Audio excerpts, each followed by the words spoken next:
Hello Strength Matters, welcome to Whiteboard Wednesdays. This episode is a continuation of the last one on breathing, and we're going to talk about the difference between anatomical breathing and mechanical breathing. Phil, do you want to start us off? Sure. So, we're going to work on the assumption now that all of your breathing is diaphragmatic. After watching this first one, you've gone away and it's almost impossible to repattern your breathing in 1 week, but all breathing is now diaphragmatic. So it's your diaphragm that's moving up and down for all breathing. Anatomical breathing is the breathing that matches the natural movements of your anatomy. So in Eastern medicine they call this natural breathing, right? Yeah, that's right. So it's all natural movement. It's there's no extra tension involved. Let's say you go into a forward flexion. Your abdomen is being compressed, so it causes a exhale. Anatomical breathing is really useful for increasing flexibility. So because the central tendon travels through the diaphragm, and when the diaphragm relaxes, a relaxation response is sent throughout the rest of the body. So let's say you want to increase the flexibility. Just because we're standing up and you're standing in front of us, let's say our obliques. It's an inhale with a, because that will create a much better stretch response, and you can carry on in that fashion. Mechanical breathing. Mechanical breathing is a way of breathing that creates more stability in the midsection, protects the lower back, and you would use it for things like lifting up. You'd use it for squat patterns, for hinge patterns, for any strength movements. Mechanical breathing basically means consciously tensing up or engaging your deep core muscles, i.e. pelvic floor, transverse abdominis, diaphragm, to create that intra-abdominal pressure in the abdomen and therefore stabilize the back. So let's take the squat movement pattern. I'm not going to squat down because you lose sight of me, but as I go down into a squat, if it were the anatomical way, it would be a, because my legs are coming up, creating pressure into my abdomen, and I breathe out, versus a mechanical squat, which is a,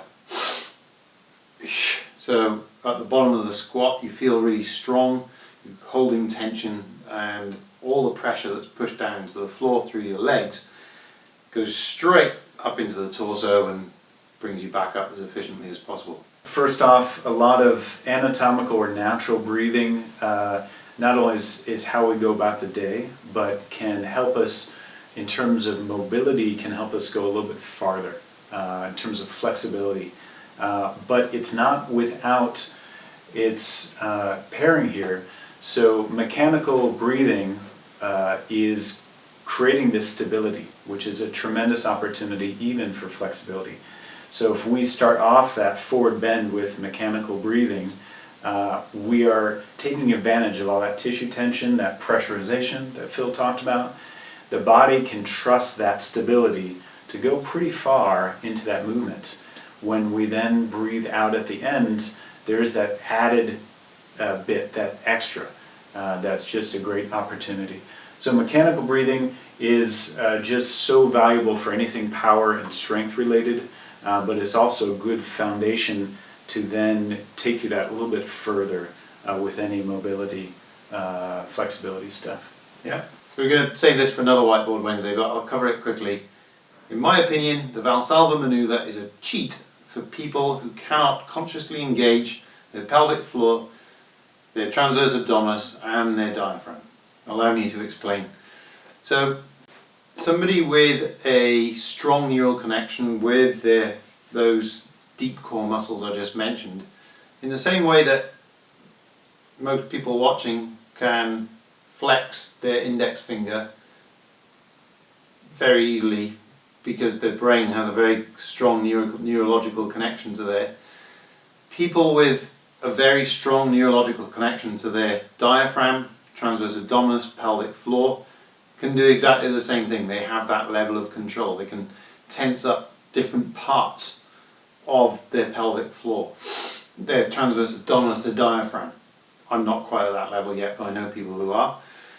So when we are, let's say, going to lift something up, if I go down into, let's say, a deadlift, and on my way down as I'm taking my inhale, I'm also tensing up my pelvic floor, tensing up my transverse abdominis, pulling in, creating that strong belt feeling around there, so, and taking the breath in with my diaphragm.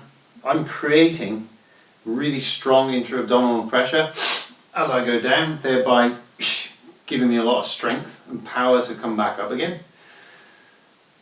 The Valsalva maneuver basically just means hold your breath, right?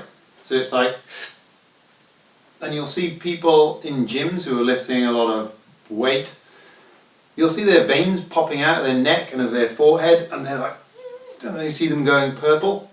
That's because they're doing the Valsalva maneuver instead of having conscious control over this area. So just to finish off. Through all these different things we're talking about, there is this concept of pressurizing and having an appropriate tension.